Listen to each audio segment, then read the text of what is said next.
बाजारी फीड में 99% फीडों के अंदर यूरिया मिक्स किया जाता है।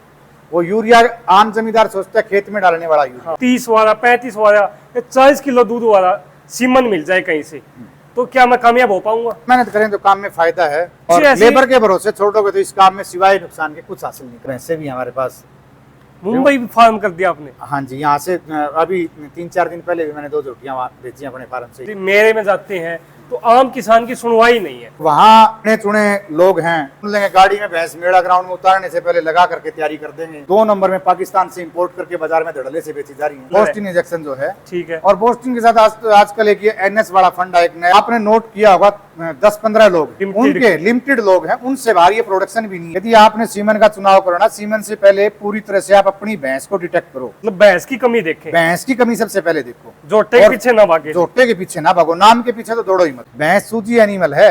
मैं आपको ये कह दूं फलानी फीड कर ले, फलाना दाना दे दिया, ये पिला दिया, वो पिला दिया, पाउडर दे दिया, कैल्शियम दे दिया, मिनरल मिक्सचर दे दिया, प्रोडक्शन नहीं बढ़ता। यही करनी पड़ेगी। सबसे पहले भैंस की सांस के सांस आपको मिलानी पड़ेगी। 13 से 17 लीटर दूध की भैंस यदि आपके पास है तो आपकी भैंस 25 लीटर वाली से कहीं ज्यादा अच्छी भैंस है। नमस्कार दोस्तों, मैं पुनीत आज आपको मिलवाता हूँ एक आम पशुपालक से। करते हैं खास चर्चा सैड, फीड, सीमन, नस्ल और कैसे आप काम कर सकते हो, और जानते हैं हरियाणा की मार्केट का सच। तो अभी मिलवाते हैं आपको पशुपालक से। राम राम जी। राम राम जी। सर आपका स्वागत है। एक बार अपना छोटा परिचय दीजिए। मेरा नाम प्रदीप सिंह है, गांव मेरा सज्जनपुर है, और 2013 से मैं प्रोफेशनल तौर के ऊपर डेयरी फार्म चला रहा हूँ। ठीक है। पशु हम बचपन से हमारी पुरानी पीढ़ियाँ रखती आई हैं। सर आज हम जानना चाहते हैं, देखो 2013 से आप कर रहे हो, और इससे पहले कितने सालों से था आपने, जैसे आप बता रहे हो बचपन से कर रहे थे? 1989 के अंदर मेरे फादर पहली बार कंपटीशन में पार्टिसिपेट करके आए थे और हमारी भैंस वहाँ जीत के आई थी। जीत के आई थी जी। कहाँ हुआ था सर वो? थोड़ा भिवानी में हुआ था। भिवानी में हुआ था। तो सर हम पूरा जानना चाहते हैं आपकी जर्नी भी, इतने सालों का एक्सपीरियंस, और आज के समय में जो पशुपालन में पीछे हो रहे हैं अपने किसान भाई पशुपालक, वो थोड़ा जानना चाहते हैं। सर आपकी जैसे 2013 में जर्नी स्टार्ट हुई थी जी, खुद की जी। और आज 13 साल का एक्सपीरियंस हो गया आपको लगभग। हाँ जी। तो इस बीच में आपने क्या कुछ कहाँ पे काम किया जी? ब्रीडिंग पे, मेले में गए आप, जैसे क्या कुछ वो थोड़ा बताएं जी। देखो मेले में तो मैं बहुत बाद में जाने लगा था, क्योंकि मेले मेरे फादर लड़के देख चुके थे। मेला लड़ करके वहाँ पोजीशन लेकर के आना बहुत बड़ी अचीवमेंट नहीं है, वो केवल खुद को संतुष्ट करने वाली बात है। और एक झूठी वाहवाही वहाँ होती है, कुछ दिन के लिए कहते हैं कि फलाने का बुल जीत गया, फलाने की भैंस जीत गई, फलाने की गाय जीत गई। ये क्षणिक उपलब्धता है। ठीक है। मतलब बहुत बड़ी, मतलब ये टेम्परेरी वो है। हाँ, ठीक ये है। टेम्परेरी। उसके बाद जी हमें मेन ये देखा जाता है, जैसे डेयरी फार्म कर लेते हैं जी। आपने भी किया 2013 में, तो कितने पशु थे उस टाइम पे आपके पास? 2013 में हमारे पास 22 भैंसें थी, और कोई भी भैंस 20 किलो 100 ग्राम से नीचे की नहीं थी। 20 किलो? सारी 20 किलो से प्लस दूध की भैंसें थी। कांटे का तोल था जी? कांटे के तोल की। ठीक है। और 20 किलो की उस टाइम पे भैंसों के अगर कोई सबसे बड़े खरीदारों में गिनती होती तो मेरे फादर की और बामड़ा गांव से सतवीर सरपंच जी की। ठीक है। ताऊ सतवीर भी उस टाइम में 20 किलो की भैंस कहीं आसपास बताई जाती थी, तुरंत खरीद के लेके आया करते थे, और बेचने के नाम के ऊपर उनके पास हमेशा ना होती थी। वो जो ब्लड लाइन था जी आपके पास 20 किलो वाली, वो अभी भी है मौके पे? हाँ, उसमें से कुछ लाइनें हैं हमारे पास। ठीक कुछ है। भैंसों के बच्चे हमारे पास हैं। जो ये पीछे बैठी उनमें है? नहीं, उनमें से एक भी नहीं है जी। अच्छा। मेरी ससुराल में हैं 2 भैंसें हमारी पुरानी लाइन की हैं। ठीक है। वो कौन सी लाइन की थी जी? और लाइन देखो उस टाइम पे इतना, आजकल ये जो कुछ एक नाम फेमस हो गए, उस टाइम पे इतने नाम फेमस होने वाली बातें थी नहीं। पुरानी लाइन की भैंसें थी, रूटीन में सारी पीढ़ियों में लगभग 20 किलो दूध दूसरे तीसरे ब्यात के अंदर वो देती आई है। ठीक है। मैं आज ये दावा कर दूं कि सारी पहले ब्यात में देती थी। पहले ब्यात में उस टाइम पे 20 किलो दूध नहीं होता था। हाँ, तीसरे ब्यात में सारी 20 किलो के बाहर निकल जाती थी। ठीक है। वो लाइन आज भी हमारे पास है। वो लाइन है जी। तो जी जैसे हम अभी देख रहे हैं, जैसे मौके पे 20 भी है, 25 भी दूध गया हुआ है फर्स्ट टाइमर के, तो कभी आपने देखा इतने सालों में? आपके पिताजी ने देखा हो? ना, बिल्कुल नहीं देखा जी। तो आम दूध नहीं था मतलब नहीं, ऐसा? आम दूध नहीं था। भिवानी भीम स्टेडियम में एक कंपटीशन हुआ था मेरे फादर के टाइम में। मेरे पास न्यूज़पेपर की कटिंग भी है, सर्टिफिकेट भी है पुराने, मैंने फेसबुक पे भी पहले कई बार डाले हैं। उस टाइम पे कुक्कुट प्रदर्शनी के नाम से ये मेले लगा करते थे सरकार के। वहाँ उस टाइम पे पहली बार भिवानी में शायद चौधरी बंसीलाल की उस टाइम पे सरकार थी, तब 22 किलो कुछ ग्राम दूध हमारी भैंस हमारी रिकॉर्ड करवा करके आई थी। रिकॉर्ड करवाया था आपने? जी। ठीक है। तो दूध रिकॉर्ड आजकल बहुत चल रहा है जी। देखो हर पशुपालक चाहता है मेरा 20 प्लस रिकॉर्ड हो जाए, जिसका 10 है घर में, आम घरों में 15 है, वो तुलवाना नहीं चाहते। तो इसको क्या मानते हो जी आप?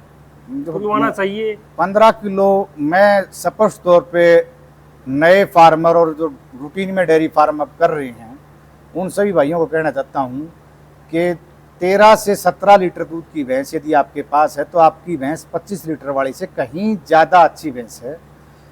कारण क्या है? कम प्रोडक्शन पे अच्छी होने का। 25 किलो वाली भैंस के ऊपर खर्चे बहुत ज़्यादा होते हैं, अनर्गल खर्चे होते हैं, और ना चाह करके भी आदमी ज़्यादा प्रोडक्शन लेने की लालसा में खर्च उनके ऊपर और ज़्यादा करता है। जबकि 13 से 17 वाली रूटीन के अंदर कम बीमार होती हैं, प्रोडक्शन एक जैसा देती हैं। 25 लीटर वाली, 24 लीटर वाली, 20 लीटर वाली प्रोडक्शन डाउन करती है, तब नुकसान ज़्यादा कर जाती है, और दोबारा वापस उसी प्रोडक्शन पे लाने के लिए उसको डबल खर्चा चाहिए। और 13 से 17 लीटर वाली भैंसों में ऐसी पोजीशन नहीं आती। तो सबसे बेहतरीन जो भैंसें हैं डेयरी फार्म के लिए दूध बेचने के लिए वो 13 से 17 किलो दूध की भैंसें। आम पशुपालक को कौन सी भैंसें उठा सकती है जी, जो बिल्कुल आम घरों में कम केयर में, जैसे आप 13 से 17 वाली बता रहे हो? देखो, जो भैंस रूटीन में, एक भैंस यदि पूरे ब्यात में जो भैंस 3200 लीटर दूध दे जाए, 3000 से 3200 लीटर दूध दे जाए, वो भैंस जमींदार को दे के जाएगी, कोई नुकसान नहीं करेगी। और एक भैंस यदि पूरे लैक्टेशन में 4000 लीटर दूध देती है, लेकिन उसके ऊपर कोई कैल्शियम का खर्चा है, कोई लीवर टॉनिक का खर्चा है, कोई लाइव ईस्ट का खर्चा है, मतलब मेडिसिन खर्चे जब बढ़ा करके यदि हम 4000 लीटर पे जाते हैं, तो आप एक एक चीज़ पेपर पे नोट करके देख लो। 3000 लीटर वाली भैंस जो है वो आपको कम खर्चे में पैसा बचा के देगी, 4000 वाली आपको नुकसान देगी जाएगी। ठीक है जी। जैसे आज के समय में बहुत भाइयों के ये मन में सवाल रहता है कि हम अगर डेयरी फार्म करते हैं, दूध बेचें, तो जी उसमें फ़ायदा है या नहीं? देखो, वर्तमान महंगाई के दौर के अंदर दूध बेचने के लिए यदि कोई फार्मर डेयरी फार्म की तरफ रुख करना चाहता है, तो मैं स्पष्ट तौर पर उसको ये कहूँगा कि आप गलत दिशा में बढ़ रहे हो। डेयरी की करने की बजाय 5, 10, 15 भैंस की डेयरी करने की बजाय यदि आप फ्रूट विक्रेता बन करके एक नॉर्मल ठेला लगा करके यदि फल सब्जियां बेच रहे हो तो ज़्यादा पैसा कमा करके लेके आओगे। डेयरी में सिवाय नुकसान के आपको कुछ नहीं मिलेगा। कारण है, दवाओं के रेट बढ़ गए, सूखे भूसे के बढ़ गए, सूखे भूसे के बढ़ गए, लेबर के बढ़ गए, फीड अपने के बढ़ गए। और लेबर इस सेक्टर के अंदर, डेयरी सेक्टर के अंदर लेबर सबसे बड़ी समस्या बन चुकी है। ठीक है। लेबर है ही नहीं, दूध का बिल्कुल भी नहीं मिल रहा। तो सबसे मेन ये जानना चाहिए, अभी मौके पे क्या रेट मिल रहा है जी आपके एरिया में? जो मेरे एरिया में 55 से 60 रुपए लीटर दूध का भाव है भैंस का, किसान के घर। किसान के घर, जिसमें दूध या आएगा दूध लेने के लिए अपनी आंखों के सामने बैठ के, यदि किसी के पास 2-3 पशु हैं तो एक का खुद निकालेगा, एक का मालिक निकालेगा, मिल्किंग अपनी आंखों के सामने करेगा, अपनी मर्जी के भाव लगाएगा। 55 रुपये, ऑलमोस्ट 55 रुपये भाव है। 60 रुपये जिसके पास 8-10 भैंसे हैं उनका 60 रुपये बिकता है। नहीं, ज़्यादातर का दूध 55-56 रुपये प्रति किलो बिक रहा है। और दूध उत्पादन की खर्च की बात करें यदि हम, तो 14 लीटर वाली भैंस का एवरेज यदि हम लगा करके चलते हैं तो 60 रुपये किलो से ज़्यादा तो खर्च उसका दूध पैदा करने में हो रहा है, क्योंकि खिलाना महंगा पड़ रहा है अभी आज के समय में। तूड़ी है, गेहूं की तूड़ी, गेहूं का भूसा, सूखा भूसा, उसमें न्यूट्रिशन वैल्यू की अगर बात करें तो ना के बराबर होती है। उसके भाव आज 12 से 13 रुपए किलो के हो गए हैं। और तूड़ी से न्यूट्रिशन की पूर्ति की तो हम सोच भी नहीं सकते। वो तो केवल और केवल पेट भर के पशु को रोकने मात्र का सहारा है। वो जब 12-13 रुपए किलो है तो आप अंदाज़ा लगा सकते हो कि पशुपालन का जो सेक्टर है, डेयरी सेक्टर, ये आर्थिक मंदी से जूझ रहे हैं। कहाँ कमी आ रही है जी? देखो, सभी के घरों में पशु हैं, पहले बहुत ज़्यादा थे, अभी तो थोड़े कम हो गए हैं, और फिर भी अपने भाव नहीं बढ़ पा रहे हैं दूध के। दूध के भाव ना बढ़ पाने का एक कारण तो हम आपस में ही हैं। आज यदि मेरे पास 80 किलो दूध है और मैं लोकल मैंने बेचना स्टार्ट कर दिया डब्बे में, किसी को 2 लीटर, किसी को 1 लीटर, किसी को 500 लीटर, 500 ml, आधा लीटर, 3 लीटर, 3.5 लीटर, मैंने भाव बढ़ा दिया लोकल जमींदार, लोकल डायरेक्ट कस्टमर के लिए 70 रुपये का। दूध ही आज 80 रुपये लीटर दूध खुले आम बेच रहे हैं, 80, 85, 90 रुपये तक बाजार के अंदर बिक रहा है। मैंने 70 रुपये रख दिया, तो मेरे पड़ोसी ने अगर किसी ने 5 भैंसें बांध रखी हैं, उसका दूध 56 रुपये लीटर बिक रहा है, तो वो सोचा 70 प्रदीप का बिकने लग गया। अगले दिन जाके उस कस्टमर से बात करेगा, जी मैं 65 दे दूंगा। यहीं वो मार खा जाते हैं। जबकि होना ये चाहिए कि वो आए मेरे पास बात करें, भाई मेरे दूध की व्यवस्था करवाओ, आपका बिकने लगे, मेरे को भी कुछ आपस में अगर वो कोलैबोरेशन करके अगर दूध बेचने का तरीका निकालेंगे ना, तो नुकसान से बच जाएंगे। ये आपसी फूट से वही पीछे रह रहे हैं हम, देखो। बिल्कुल, अगर आप सभी मिलके करोगे जमींदार एक ही सोच रखता है, सरकार दूध का रेट बढ़ाएगी। हमें सरकारों के भरोसा छोड़ना होगा, सरकारों के भरोसे कुछ नहीं है। हमने खुद ने अपने अपने संगठन तैयार करने होंगे, हर क्षेत्र के अंदर छोटी छोटी अपनी एक फार्मर वेलफेयर समितियां तैयार करनी होंगी। ठीक है, वो मिल करके दूध बेचें, और एक मुश्त सारे के सारे। मैं दूध के मामले में तो ये कहना चाहूंगा कि वर्तमान में जैसे पेट्रोल डीजल के भाव बढ़ते हैं, गैस का भाव बढ़ता है, यदि सारे पशुपालक एकमत हों तो हम सारे के सारे, जिस दिन पेट्रोल डीजल का रेट बढ़े, अपने दूध के भी बढ़ा दो। क्योंकि हर आदमी आगे हमें कहता है, फीड वाले कहते हैं जी पेट्रोल डीजल महंगा होगा, ट्रांसपोर्ट महंगी होगी, कट्टे के बढ़ जाते हैं, कट्टे के रेट बढ़ जाते हैं, तो अपना जबकि दूध का रेट नहीं बढ़ता। हमारे खर्च तो लगातार बढ़ रहे हैं, लेकिन इनकम के सोर्स नहीं बढ़ रहे हैं हमारे। ठीक है जी। अब कुछ भाई कह देते हैं कि अपना घी बेचना स्टार्ट कर दो। घी भी बाजार के अंदर क्रीम वाला दूध से जो बनाते हैं, थैली वाली क्रीम वाली थैलियों से दूध निकाल, घी निकाल करके, क्रीम निकाल के घी बना के दे रहे हैं। ज्यादातर डुप्लीकेसी है उसके अंदर। हाँ। वो 600 से 700 रुपये, 500 से स्टार्ट हो जाते हैं जी। ज्यादा पुअर क्वालिटी 500 से स्टार्ट हो जाती है, और 700 रुपये तक वो कहते हैं कि अच्छी क्वालिटी का दे दिया हमने। अब 700 रुपये में उन लोगों को तो पूछा जाएगा, क्योंकि उन्होंने सेपरेटा जो दूध बचा उसका दही बना के बाजार में बेच लेना है। वो दही भी उन्होंने 80 से 100 रुपये किलो प्रति किलो बाजार में बेचना है। वो लोग तो उसमें भी सर्वाइव कर जाएंगे। आम किसान के पास इतने साधन नहीं होते, ना इतनी उसके पास मैन पावर होती है। उसका घी तो घर में ही 1200 रुपये किलो खर्च पड़ता है उसको। हाँ, तैयार होने में। अब 700 रुपये में बाजार में, यदि बाजार के किसी व्यक्ति को घी मिल रहा है, तो 1200 वाले के पास पहुंचता नहीं। ये बड़ी समस्या है। ठीक है जी। समस्या का निदान एक ही है, हम एकजुट होकर के अपने अपने क्षेत्र के अंदर मिल करके दूध का भाव बढ़ाएं। सारे ये तय करते हैं, किसी चाहे दूधिये को बेचना है, चाहे किसी को लोकल में बेचना है, इससे कम नहीं ग्राहक को बेचना है, इससे कम देना ही नहीं है। ठीक है, ये एक तरीका बनाया जा सकता है। हाँ।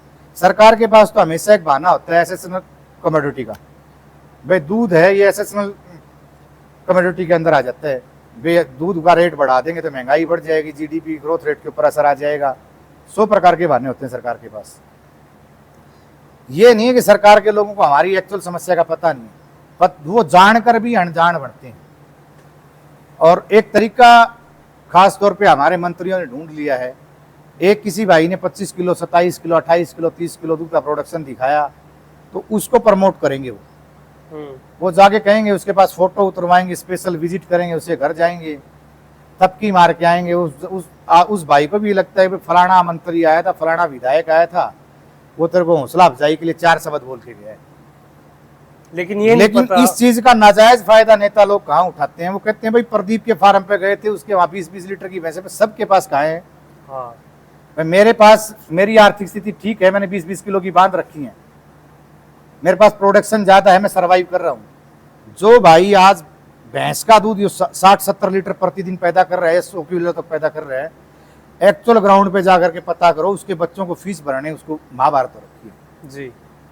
क्योंकि महंगाई बहुत ऊपर जा चुकी है भाई, और किसान को वो भाव नहीं मिल रहे हैं दूध के। तो जी आपसे एक बात जानना चाहते हैं, कम से कम क्या भाव होना चाहिए अपने दूध का? जैसे देखो, वर्तमान महंगाई के दौर में यदि हम भैंस के दूध की बात करें तो कम से कम 90 रुपये प्रति लीटर किसान को भाव मिले, तब जाके किसान पशुओं को रोक पाएगा। नहीं तो वो दिन दूर नहीं है जब हर एक आदमी ने अपने बाड़े खाली कर देने, पशु बाड़े खाली हो जाने। हाँ, क्योंकि आज तो दूध के जो भाव हैं, इसमें केवल इतना कर रहा है दूध उत्पादक किसान, अपने बच्चों का पेट काट करके शुद्ध दूध लोगों को परोस रहा है, उनकी सेवा कर रहा है केवल, और खुद को नुकसान में डुबो रहा है।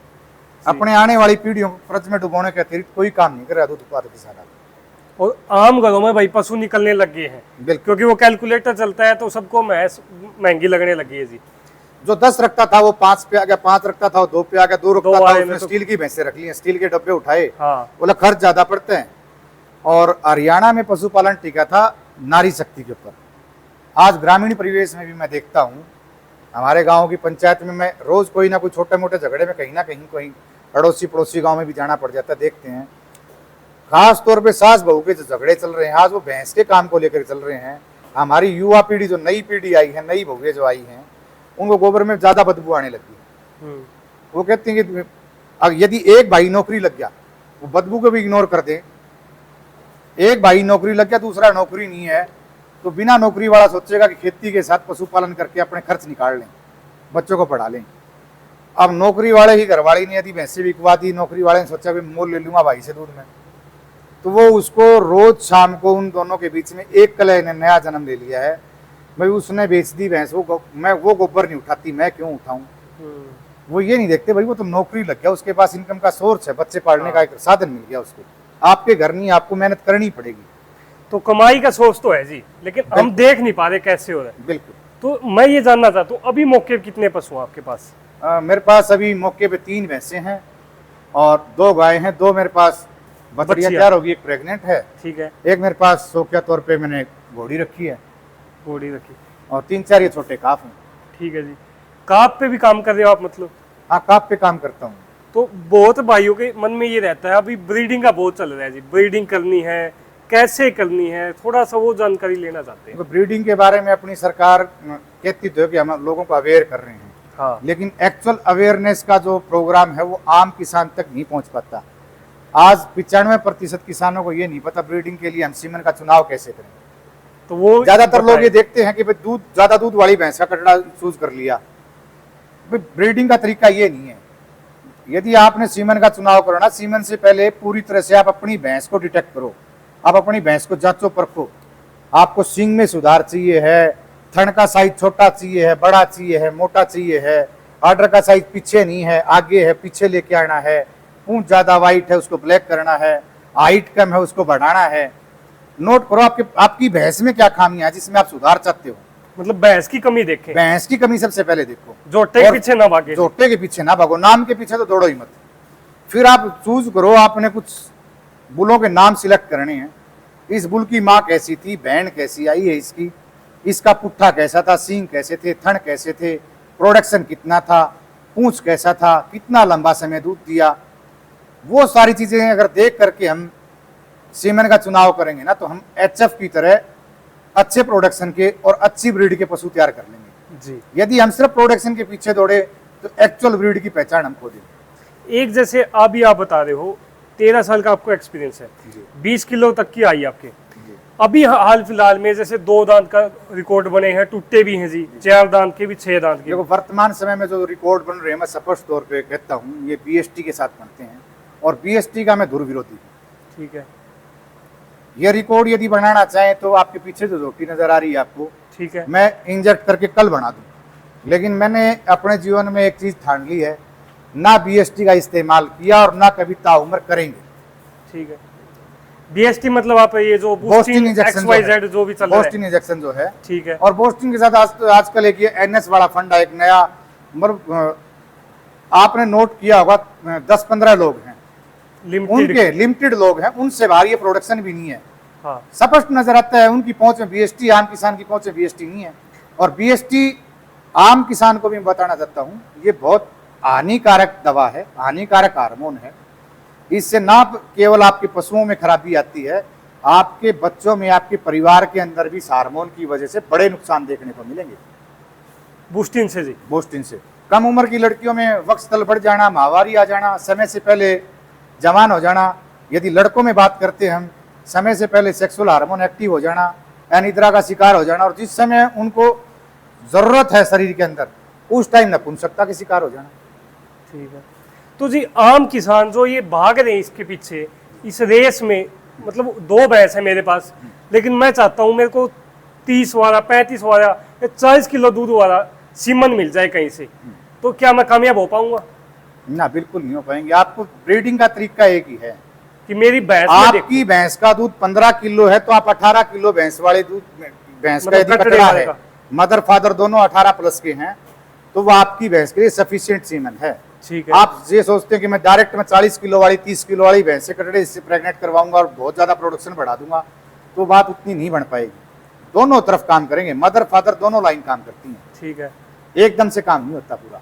कितना समय लग जाता है जी अगर अच्छी ब्रीडिंग हम मदर फादर यदि पकड़ के अच्छी चले? लाइन यदि हमने अपने फार्म के ऊपर तैयार करनी है तो कम से कम 6 साल का समय आपको चाहिए। क्योंकि उनका रिजल्ट आए जब वो। बिल्कुल। ठीक है जी। और सबसे मेन ये देखा जाता है जैसे अगर 2 भैंस से स्टार्ट करते हैं आज के समय में, तो कौन सी भैंस लेनी चाहिए, कैसे चयन करना चाहिए उन चीजों का? देखो, खुद काम यदि आदमी खुद काम करने वाला है और कोई काम उसके पास नहीं है, बेरोजगारी से जूझ रहा है, तो वो 2-4 पशुओं से स्टार्ट कर सकता है। और 15 किलो वाली से ज़्यादा की भैंस उसको नहीं लेनी चाहिए। उसको 12 से 15 किलो की भैंस लेनी चाहिए। पहले उसको अपना अनुभव बढ़ाना चाहिए, उनको सीखना चाहिए पहले कि कैसे इसको खाना कैसे है। रखना है। कोई छोटी मोटी बीमारियां आ गई तो उनको फर्स्ट एड कैसे देना है। ठीक है। सामान्य तौर पे बुखार आ गया या थोड़ा बहुत मेस्टाइटिस आ गया, उसको कंट्रोल कैसे करना है, प्रोडक्शन को कैसे बनाए रखना है, जी। ये चीजें सीख करके आप आगे बढ़ें इस लाइन में। तो आपने सीमन का जी डुप्लीकेसी देखी है? बिल्कुल देखिए जी। इससे कितना आज पीछे हो एक जाता है? एक किसी बुल के रिजल्ट आगे सोशल मीडिया पे प्रचार चलता है और 2 महीने देखा कि 5, 10, 15 कटड़ियां का प्रोडक्शन चलता है। एक बार बाजार में रूमर चलता है फलां की कटड़ी ने इतना दिया, फलां की कटड़ी ने इतना दिया, या चाहे बीएसटी से दिया या नेचुरल दिया, मतलब वो दे अलग दिया। मैटर है। एक बार दे दिया उसने, जी। उस प्रोडक्शन से लोग प्रभावित होते हैं और उस नाम के पीछे दौड़ते हैं। फिर सीमन के बाजार में नकली बीज जैसे अपने को फसलों का मिलता है, ठीक उसी प्रकार से पशुओं के भी नकली बीज बाजार के अंदर बहुतायत में है। 15 दिन बाद में आप देखोगे जिस बुल तो एक ही है, एक बुल सामान्य तौर के ऊपर 2000 से 2500 से ज्यादा सीमन एक महीने में नहीं देता है।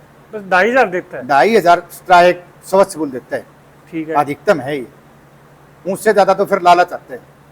और सीमन बिकता है महीने में 5-5 हजार, 7-7 हजार डोज। एक महीने में? एक महीने 5-5, 7-7 हजार डोज। 3 गुना हो गया। डुप्लीकेसी हो गया ना। ठीक है। किसी दूसरे बुल के सीमन वो सेम स्ट्रा छपवाएंगे और फिल भर करके किसी भी बुल के बेच दिए जाएंगे। तो जी वहां पे कैसे बच सकते हैं हम? उसके 2 नुकसान हैं। एक, जिस बुल के अच्छे रिजल्ट हैं उसकी बदनामी होती है, लोग नेगेटिव हो जाते हैं उसके प्रति। वो जिम्मेदारी तो बनती है बुल ओनर की, जिसके पास सीमन है, चाहे वो एचएलडीबी का है चाहे किसी निजी पशुपालक का है। ठीक है। वो अपने डॉक्टर्स को, अपने फार्मर्स को डायरेक्ट यदि सप्लाई दे तो ज़्यादा बेहतर है, ज़्यादा साफ कोई रहेगी। दूसरा तरीका ये है, आम किसान भी सर्टिफाइड और भरोसेमंद आदमी से सीमन खरीद करके सीमन लगवाए। क्योंकि आपने एचएलडीबी के छोड़ करके प्राइवेट को यदि चुना है तो स्वाभाविक बात हो महंगा सीमन मिलेगा। आप खर्च भी ज़्यादा कर रहे हो, उसके बाद आप नकली लगा रहे हो तो आप ज़्यादा घाटे में जा रहे हो। हाँ, कीमत भी दे रहे हो लेकिन रिजल्ट भी नहीं मिल रहा। रिजल्ट भी नहीं मिल रहा। रिजल्ट नहीं, उल्टा नुकसान आ रहा है। 3 साल बाद उसको पता चलेगा भी मेरे घर तो 8 लीटर दूध वाली कटड़ी पैदा होगी। हाँ। उस टाइम आप उस डॉक्टर को सिवाय गाड़ी देने के अतिरिक्त और कुछ नहीं कर पाएंगे। और 3 साल बाद तक और अगर 2 कटड़ियों ने इस प्रकार हताश आपको किया तो आप सारी की सारी भैंसें बेचने को मजबूर हो जाओगे। जिंदगी में हताशा हावी हो कभी जाएगी। डेयरी फार्म नहीं खोलोगे, ना खोलने दोगे। सलाह भी यही दोगे, इस हाँ। काम में मत घुस जाना भाई। जी। काम कैसा है जी, एक बार ये बताएं। देखो, काम यदि खुद काम करने वाला आदमी है, मेहनत करना चाहता है, पार्ट टाइम समझ के इस काम को कोई ना करे, फुल टाइम काम है। फुल टाइम यदि लगन से इस काम को करेगा तो अच्छा आजीविका का साधन है। अच्छे पशुधन को क्या कुछ खिलाने में देना चाहिए, जैसे अभी आपका ये देख पा रहे हैं जी? देखो, मैं गेहूं का दलिया है, चने की चूरी है, चने का खंडा, बिनोड़े की खड़ है। भैंस में रूटीन में यदि बात करें, आज बाजार के अंदर दुनिया जान के नामों से फीटें बिक रही हैं। XYZ बहुत नाम कितनी है। है, हाँ। दुनिया जान के नाम है। मैं आम किसान को यह सजेशन दूंगा, एक बार प्रोडक्शन के नाम के ऊपर आपको परगला के जो फीड बेची जा रही है उसके चक्कर में ना पड़ो। ये जो सफिशिएंट फीड है, ठीक है, सबसे कम खर्च की अपने घर में तैयार होती है। चने का खंडा, चने की चूरी, बिनोड़े की खड़, गेहूं का दलिया, जो प्रोडक्शन भैंस को दे देगा वो बाजारी फीड आपको नहीं देती। बाजारी फीड में 99% फीडों के अंदर यूरिया मिक्स किया जाता है। वो यूरिया आम जमींदार सोचता है खेत में डालने वाला यूरिया। हाँ, वो वाला। यूरिया के अनेक प्रकार हैं, जी। कोटेड यूरिया है, रोस्टेड यूरिया, कई प्रकार के यूरिया के रूप हैं। हाँ। जो फीड के अंदर मिक्स करके दिए जाते हैं। ये कितने रुपए पड़ जाता है जी? अब हम खुद तैयार करते हैं, अपने गेहूं भी खुद की है तो? देखो, गेहूं खुद की है तो 26 रुपए किलो तो आमतौर पे गेहूं का ही भाव है सीधे तौर के ऊपर। आज तो बाजार में महंगा हो गया है गेहूं। हाँ। फसल के टाइम पे यदि आपने स्टॉक किया 26 रुपए में गेहूं पड़ गया आपके घर। और चने की चूरी का यदि आज का भाव करें तो 4000 रुपये प्रति क्विंटल है। और चना खंडा यदि हम राजधानी जैसे खंडे की बात करते हैं तो राजधानी जैसे खंडे ब्रांड का नाम आ गया ना फिर वहाँ। हाँ। मैं राजधानी का विरोधी नहीं हूँ, रिजल्ट अच्छा है उसका, अच्छा जो भी उत्पाद एरिया है में बढ़िया है वो। हाँ, उत्पाद अच्छा है। ठीक है जी। लेकिन भाव भी देखो ना, 3300 रुपये का 49 किलो मिलता है। 6600 रुपये प्रति क्विंटल से ज्यादा का भाव हो गया। जी। अब 6600 रुपये प्रति किलो, 66 रुपये प्रति किलो की खिला के फीड खिला करके हम दूध बेचेंगे 56 रुपये, 55 रुपये, 60 रुपये, 10 रुपये माइनस है। तो माइनस सीधा हो गया ना। हाँ और 20 किलो वाली भैंस को कम से कम 12 किलो दाना खाना होता है जी। ऊपर से लेबर भी है, सूखा भूसा भी है, हरा चारा भी है, और लाइट भी है। लाइट के खर्चे भी हैं जी। और फिर अपनी भी कमाई होनी चाहिए कुछ तो। बिल्कुल। ये तो खर्च है भाई। तो जी सबसे मोटा खर्च क्या मानते हो डेयरी फार्म में? डेयरी फार्म में देखो, खुद काम करने वाला अगर कोई आदमी, तो सबसे मोटा खर्च तो आज की डेट में लेबर का है। और दूसरा खर्च फीड के साथ में है दवा का, दवाई का। दवाइयाँ महंगी होगी, पेट्रोल डीजल का रेट बढ़ते, सारी दवाइयों के प्रिंट रेट बढ़ के आ जाते हैं। हाँ। और आप और हम कुछ नहीं कर पाते, मजबूरी में कहते हैं भाई मजबूरी है, खरीदनी पड़ेगी। अरे आवाज उठाओ, बिना रोए तो माँ चूती नहीं देती भाई। माँ दूध नहीं पिलाती, यही सीधी सी बात है। सही बात है। तो जी मैं एक बार पशु देखना चाहता हूँ, ये कौन से उसकी है अपने? ये दूसरे ब्यात में है जी मेरी जोटी। दूसरे ब्यात की है? हाँ जी। माँ लगभग 24 किलो दूध दिया है जी। ठीक है। और माँ का मेरे को नहीं पता, खरीदी हुई है। खरीदी हुई। इसकी माँ कैसी थी कैसी नहीं थी। आपने कहीं रिकॉर्ड भी करवाया जी कभी, जैसे आजकल करवा रहे हैं, मन हुआ कभी? बहुत बार जी, मैंने मेले भी जीते हैं, मेड़ों में भी SIR भी मिसाल में किया है, HLDB में दूध तुलवाया है, कई मेड़ों में भी लेके गए हम, सिंगवा मेले में भी लेके गया हूँ। ठीक है। काफ़ी सारे कंपटीशन में पार्टिसिपेट किया है। और 2021 में 27.25 किलो दूध तोल करके BST वाली भैंसों को, नेचुरल भैंस से पछाड़ के भी आए। ठीक है। लेकिन उस टाइम भाग्य काम कर रहा था, भाग्य काम कर रहा था। तो वहां पे जैसे अभी हाल फिलहाल में बोलते हैं जी, मेले में जाते हैं तो आम किसान की सुनवाई नहीं है, तो आप आम सब किसान की जाते सुनवाई थे? ना होने के कई रीजन हैं। आम किसान अपने घर से 22, 23, 24 किलो दूध तैयार करके भैंस को लेके जाता है। 1-2 किलो तो रास्ते में उसने स्ट्रेस मान के घट जाना है, ट्रांसपोर्ट स्ट्रेस में, या फिर नई जगह का स्ट्रेस मान करके कम हो जाना है।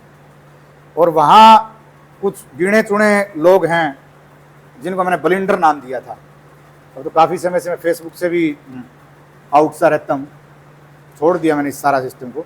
तो जो पुराने भाई जानते हैं तो एक बार बता देना कमेंट करके। वो लगभग जानते ही हैं मेरे को। हाँ। वो लोग BST का इस्तेमाल करेंगे, और कई प्रकार बन गए इसके, कई प्रकार के एडिटिव आ गए हैं। ठीक है। कैमरों के अंदर भी मिल्किंगें हुई, दूध चुवाई की प्रतियोगिताएं हुई, लेकिन अलग प्रकार के नए एडिटिव अपने साइंटिस्ट से ज़्यादा अपने कंप्यूटर पहुंच गए वहाँ। ठीक है। एडिटिव ढूंढ लेंगे गाड़ी में, भैंस मेड़ा ग्राउंड में उतारने से पहले लगा करके तैयारी कर देंगे।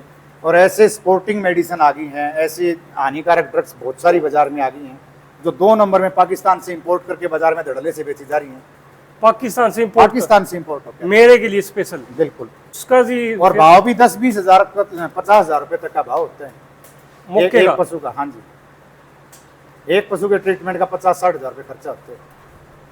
तो आम किसान कहाँ तक? आम किसान कहाँ अफोर्ड कर पाएगा इतना जी, क्योंकि 2-4 भैंसों में 50,000 मुश्किल से निकलेंगे, वो अगर उसमें लगा दिए तो क्या फायदा है। मैं तो नए किसान जितने भी हैं या मौके पे 5-10 पशुओं के साथ काम कर रहे हो, उन सभी भाइयों को कहूँगा, आप एकदम प्योरिटी HF की तरफ एकदम ना जाओ। भैंस के साथ आप HF गाय को पालो, ये रूमर छोड़ दो HF माता नहीं है, सिर्फ इंडिजीनियस गाय माता है। जो दूध जो हमें प्रोडक्शन दे करके हमें पाल रही है, हमें दूध पिला रही है, सारी माता है, वो हमारी सारी माता आ जाती है भाई। वो सारी की सारी माता, चाहे भैंस है, चाहे गाय है, तो जर्सी है, चाहे HF है, या फिर हरियाणा है, थार पारकर, साहिवाल, कोई भी हो, सारी दूध पिला रही है, हमें पाल रही है, तो भाई है। हाँ, तो मैं ये जानना चाहता हूँ जी, इतने सालों में आपने सबसे ऊपर वाली दूध कौन सी भैंस देखी, कहाँ तक गई हुई है अपनी मुर्रा लाइन?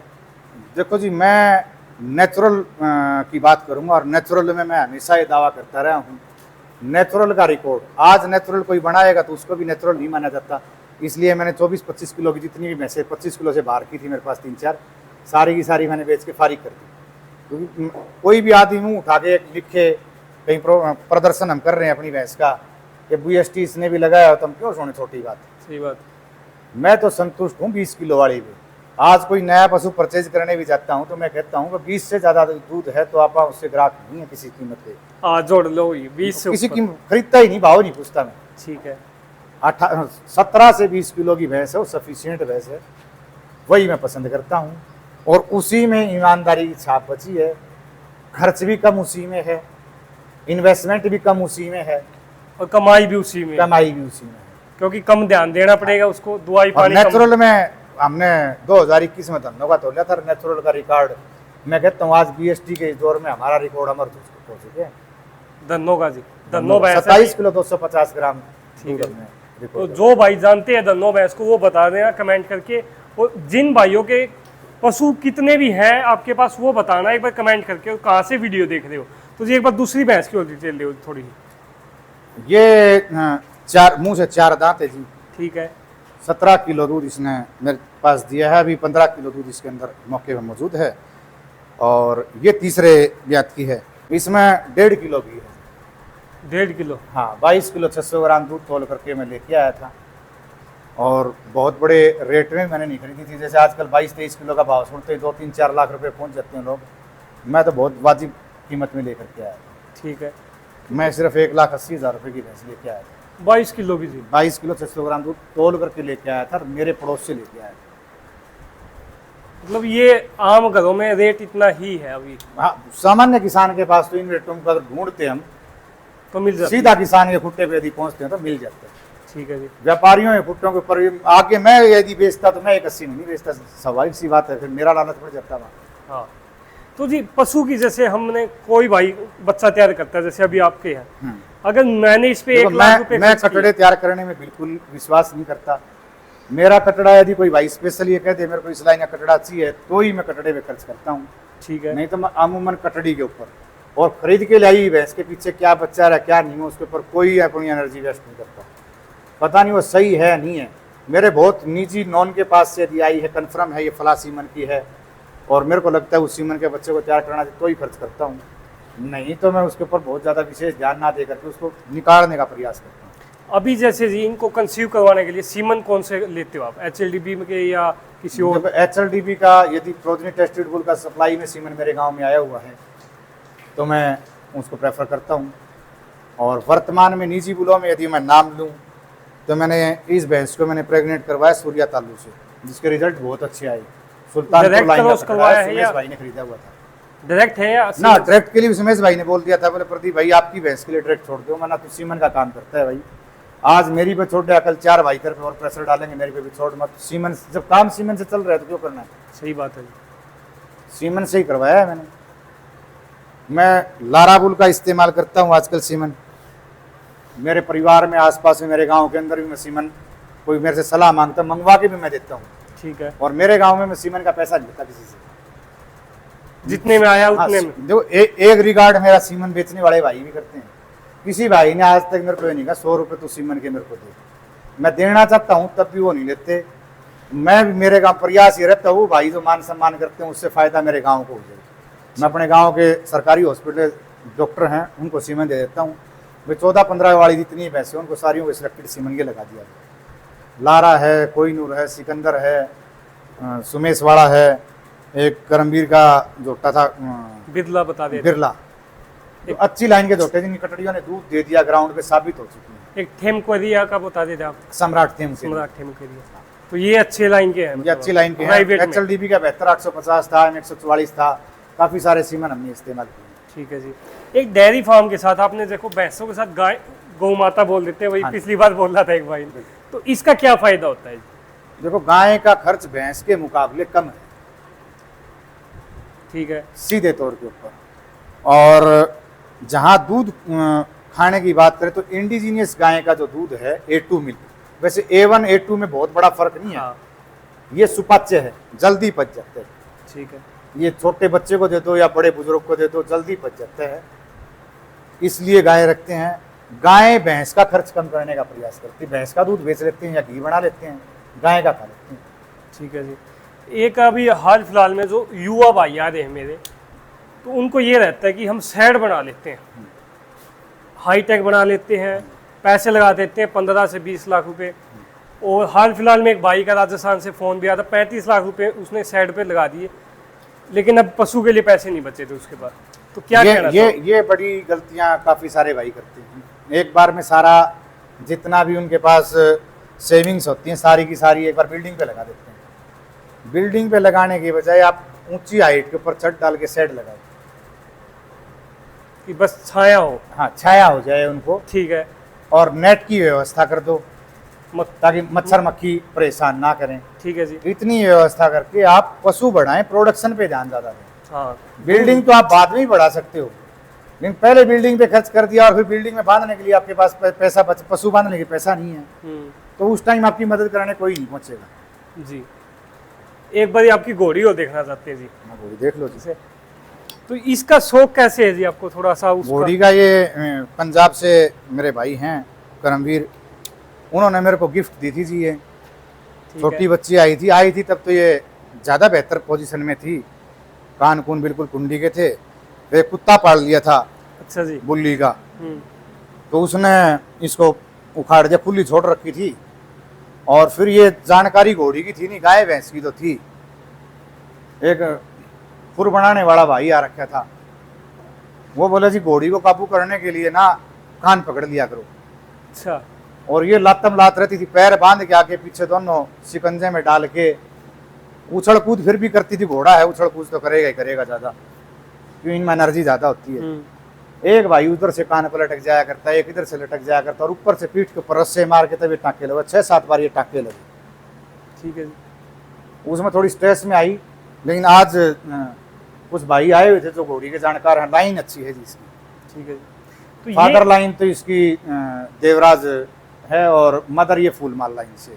ठीक है जी। माँ फूलमाल लाइन की। तो यहाँ देखो कहीं ना कहीं आम पशुपालक जब अपना एक लेवल पे चले जाते हैं तो इसमें मजा भी आता है जी, जैसे अभी आपने इस पे काम किया है। हाँ ठीक, मजा सा आ रहा है। पहले मन में डर था घोड़े के लिए रूमर है आम आदमी के बहुत महंगे होते हैं। ये होता है घोड़ा 70,000 रुपये से, घोड़ियाँ 70,000 से स्टार्ट होगी, ऊपर आपकी कैपेसिटी के अनुसार कितना ही पैसा लगा लो आप। ठीक है। 70,000 से भी आप 5 लाख का बच्चा पैदा कर सकते हो। ठीक है जी। और ये कहे कि बहुत ज्यादा खर्च हैं, खास तौर पे अपने बुजुर्ग कहते हैं घोड़ा पालने वाला बहुत ज्यादा खर्च है, बहुत ज्यादा ये हो गया। बहुत ज्यादा कोई खर्च नहीं है भाई। 2 किलो फीड देता हूँ मैं सुबह शाम, 2-2 किलो टाइम। ये उसी में से? हाँ नहीं, इसको सिर्फ चना देता हूँ, जौ देता हूँ। ठीक है जी। इसकी अलग पीसता हूँ। बाजार की भी मैंने इस्तेमाल करके, 100 फीड मैंने इस्तेमाल करके देखा था, रिजल्ट उसका अच्छा, शाइनिंग वाइनिंग खूब अच्छी आ जाती है। लेकिन यहाँ मेरे एरिया में अवेलेबल है नहीं। हर बार पंजाब से मंगवाने के लिए फ़ोन करने पड़ते हैं, क्या पता कब आए कब ना आए। तो मैंने अपना बनाना स्टार्ट कर दिया, अपना खिला रहा हूँ। और दही गाय है मेरी, एक गाय मैंने दही छोड़ रखी है। इसका दूध हम ना तो दही बनाते हैं उसका, और ना बेचते हैं। जितना घर में खाने में इस्तेमाल होता है कर लेते हैं, बाकी का बचता है वो बछड़े को और इसको ही पिलाते हैं। ठीक है जी। तो यहाँ पे इसलिए दिखा रहे हैं आपको, अगर आपका भी कोई शौक हो तो उसे आप आगे एक लेवल पे जाने के बाद पूरा कर सकते हो। स्टार्टिंग में इन चीजों पे नहीं जाना चाहिए। ना शुरुआत में तो जो खर्चीला काम है। घोड़ा हमेशा, वे कहावत है घोड़े के लिए चांदी खाता है लीद देता है। ये खर्चा है इसका जब तक बच्चा नहीं निकालती है। हाँ, क्योंकि रिटर्न प्रोडक्शन सिर्फ बच्चा दे सकती है घोड़ी आपको। और ये आपको इसीलिए दिखाया कि फार्म पे कौन कौन से पशु है। कई बार भाइयों के आ जाता है कि पशु नहीं दिखाए, और सबसे मेन ये आ जाता है भाई देखो, आम पशुपालक की तरह अगर आप काम करोगे, खुद मेहनत करेंगे जी तो फायदा है काम में। खुद मेहनत करें तो काम में फायदा है। ठीक है। कौन सी ऐसी लेबर के भरोसे छोड़ोगे तो इस काम में सिवाय नुकसान के कुछ हासिल नहीं कर पाओगे। ठीक है। और कौन सी गलती पे ध्यान देना चाहिए भाइयों को? जैसे एक तो लेबर का हो गया, लेबर का हो गया, फीड दूसरा का हो गया, हरे चारे का। गाय यदि पाल रहे हो तो साइलेज की व्यवस्था आपके पास खुद की होनी चाहिए। बाजार से खरीद करके आप पूरे नहीं कर पाओगे। ठीक है। और जी दूध दाद है खुद देके आना चाहिए। भाव के मामले में जैसे मेरे जैसे लोग भी हैं, चलो मेरे पास व्यवस्था थी, इन्वेस्ट करने की कुव्वत थी मेरे अंदर, तो एक साथी को पार्टनर बना करके मैंने फार्म मुंबई के पास में एक नया सेट कर दिया। हमने वहाँ घोड़ियाँ भी रखी हैं 6-7, हमने 13 भैंसें भी हमारे पास। मुंबई फार्म कर दिया आपने? हाँ जी, यहाँ से अभी 3-4 दिन पहले भी मैंने 2 जोटियाँ वहाँ बेची अपने फार्म से ही। ठीक है। 5 थी पहले, अभी 2 वहाँ बेच दी मैंने। तो वहाँ क्या भाव है जी? वहाँ दूध का भाव बेचने वाले के ऊपर है जी। आप एकदम नेचुरल रखो, फीड दाना है वो आपने एकदम साफ सुथरा खिलाना है। मौके पे हम लोग वहाँ 120 रुपये किलो दूध बेचते हैं। आम चला जाता है? आम नहीं है जी, हमारी एक कॉलोनी है, एक अपार्टमेंट है, उसमें 72 फ्लैट हैं। उसके अलावा किसी और बिल्डिंग में हम कहीं दूध नहीं देते अपना। वहाँ गिने चुने लोग हैं, हमारा अपना प्रोडक्शन सारा वहाँ जाता है। 2 स्कूल हैं, उन स्कूल वालों को दे देते हैं। मतलब लिमिटेड लोगों के पास अगर आप अच्छा रेट दोगे तो ले लेंगे। बिल्कुल। तो जी वो फार्म भी फ्यूचर में दिखाएंगे आपका? हाँ बिल्कुल। तो उसको जैसे आप घुड़सवारी का भी बता रहे हो, 13 मुर्गा भैंस लेके गए यहाँ से अपने। हाँ जी। ठीक है। तो वो फार्म भी आपको दिखाएंगे भाई सक्सेसफुली कैसे चल रहा है। सबसे मेन बात आ जाती है एक एक्सपीरियंस। जैसे 1989 में लेके गए थे आप मेरे में, आपके पिताजी, और 2013 से आप कर रहे हो। तो इतना लंबा एक्सपीरियंस जानना किसान का बहुत जरूरी हो जाता है आप लोगों के लिए, क्योंकि वो गलतियां आप ना कर जाओ जो इनसे हो गई हो जाने अनजाने में 13-14 साल। एक नए लोगों को मैं खास तौर पे कहना चाहता हूँ, मेरे जैसा कोई आदमी है कि मैं प्रोडक्शन या मेले जीतने वाले जितने भी और कोई भी साथी हैं, कोई भी भाई हैं, XYZ सारे आगे उसमें, नया आदमी सोचता है कि उनके साथ लग करके शुरुआत में केवल और केवल चाहे मैं हूं चाहे कोई और शोषण करेगा आपका केवल। हाँ, आपसे फायदा, आपसे कमाने का रास्ता ढूंढेगा। सीधे तौर के ऊपर आपको डायरेक्ट सही मार्ग के ऊपर डालने वाले 0.1% लोग ही मिलेंगे। तो अपने बेस पे सीखा करो भाई, ज्यादा से ज्यादा खुद सीखो। असली प्रोडक्शन कैसे है, कंपटीशन के दौरान प्रोडक्शन के अंदर क्या खिलाया जा रहा है, एक्चुअल जो अंदर की पेट की बात है, वो बात आप तक कभी नहीं पहुंचती है। वो बात पहुंचेंगे, आप खुद अनुभव करोगे, आप खुद जोर लगाओगे, सुन के ट्राई करते रहोगे। भैंस सूजी एनिमल है, मैं आपको ये कह दूं फलानी फीड कर ले, फलाना दाना दे दे, मेथी दे दे, घी दे दे, तेल दे दे, वो नहीं होता उससे कुछ भी। आपको लगातार एक्सपेरिमेंट करने पड़ेंगे, आपको देखना पड़ेगा आपका जानवर कौन सी फीड को ज्यादा पसंद कर रहा है और कौन सी फीड को खा करके प्रोडक्शन बढ़ा रहा है। आपको लगातार उसी के साथ बढ़ना पड़ेगा। और एक बार में ही बाजारी प्रोडक्ट दे करके आपने वाइटामिन पिला दिया, ये पिला दिया, वो पिला दिया, मैंने एंजाइम दे दिया, एक्स्ट्रा ये पाउडर दे दिया, कैल्शियम दे दिया, मिनरल मिक्सचर दे दिया, प्रोडक्शन नहीं बढ़ता। टिकाई करनी पड़ेगी। सबसे पहले भैंस की सांस के सांस आपको मिलानी पड़ेगी। आपको आपकी भैंस के टेम्परेचर के साथ आपका टेम्परेचर मैच करना चाहिए, क्योंकि समझना पड़ेगा जी, समझना पड़ेगा पशु को क्या चाहिए, बिना बोले इनकी बात को समझना पड़ेगा, इनके एक्सप्रेशन देख करके। क्योंकि एक पशु को एक मौके पे अलग अलग चाहिए। एक पशु क्या पता सरसों खाए, एक ना भी खाए, तो वो तो समझना पड़ेगा किस एरिया का कहाँ से पशु आया। तो जी आप एक बात बताओ, जैसे लास्ट में हम जानना चाहते हैं, लंबा दूध दे अपना पशु 10-12 किलो या एक बार 25-30 तुलवा दे, वो बढ़िया है? देखो 13-14 किलो रूटीन में दूध देने वाली भैंस से 25 किलो दूध देकर 3 महीने बाद वो लात मार जाए तो क्या भैंस है वो? हाँ, क्योंकि खर्च तो उसको लगातार लेना अपना। वो तो रामलीला होगी, बस एक बार होया दिखाया और जैसे ही रावण दहन होया खत्म, बात कहानी। तो लंबा दूध होना चाहिए, लंबा चले, बेशक आपका 8 से 10 किलो हो, बिल्कुल, क्योंकि आपके पास पशु ज्यादा होंगे। फिर ड्राई पीरियड जितना कम रखेगा ना जो पशु, वो उतना ज्यादा बेहतर पशु। साल में बच्चा दे दे, बिल्कुल, और दूध लंबा दे। 15 महीने में यदि कोई भैंस बच्चा दे देती है तो वो बहुत अच्छी भैंस है। 15 महीने में दूसरा बच्चा, हर 15 महीने में दूसरा बच्चा, और ड्राई पीरियड उसका 2-2.5 महीने से ज्यादा ना हो तो बहुत अच्छी भैंस है। वो कभी आपको नुकसान नहीं देगी, वो हमेशा आपको कुछ ना कुछ कमा के देगी। तो ये थे भाई एक आम पशुपालक, और ये खास चर्चा की है। लंबा एक्सपीरियंस आपको जानने को मिलेगा। वीडियो अच्छी लगे लाइक जरूर करें, चैनल पे नए सब्सक्राइब करना ना भूलें।